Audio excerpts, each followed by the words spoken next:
அனைவருக்கும் வணக்கம். இன்றைக்கி செய்து காட்ட போகிறது வந்து கடலைப்பருப்பு வடை.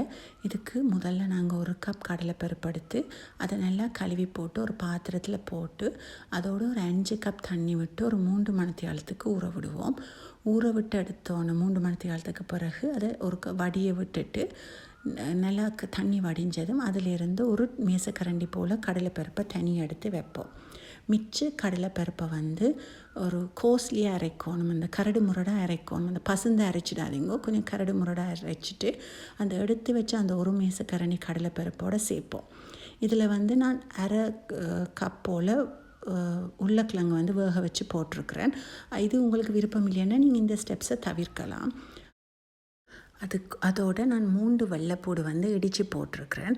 பிறகு 2 கொத்து கருவேப்பிலையை சின்ன சின்னனாக வெட்டி போட்டிருக்கிறேன். அதோடு சேர்த்து 2 பச்சை மிளகாய் வந்து சின்னனாக நறுக்கி போடுங்க.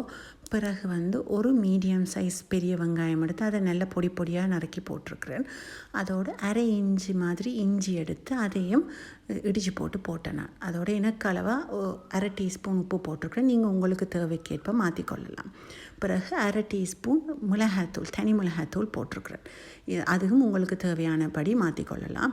அது எல்லாத்தையும் சேர்த்து நல்லா பிசைஞ்சு எடுத்துகிட்டு கையில் ஒட்டாமல் இருக்கிறதுக்கு கொஞ்சம் எண்ணெயை கையில் தடவிட்டு இதை வந்து நாங்கள் சின்ன சின்ன உருண்டையெல்லாம் பிடிச்செடுப்போம். இந்த வீடியோவில் காட்டுற மாதிரி இதை வந்து நாங்கள் தட்டையாகவும் பிடிச்செடுக்கலாம் விருப்பம்ண்டா. பிடிச்செடுத்துட்டு நாங்கள் வந்து ஒரு தாச்சியில் வந்து 2 கப் தேங்காய் எண்ணெய் போட்டிருக்கிறேன். இதில் நான் உங்களுக்கு விருப்பமான எண்ணெயை போடுங்க. அதில் கொதித்ததும் இந்த உருண்டையில் போட்டு நல்ல பொன்னிறமாக மட்டும் பொரிச்செடுத்ததும் கடலைப்பருப்பு உருண்டை வடை தயார். இந்த வீடியோ உங்களுக்கு பிடிச்சிருந்தா ப்ளீஸ் லைக் பண்ணி ஷேர் பண்ணுங்க. அண்ட் பார்த்ததுக்கு ரொம்ப நன்றி. தேங்க்யூ.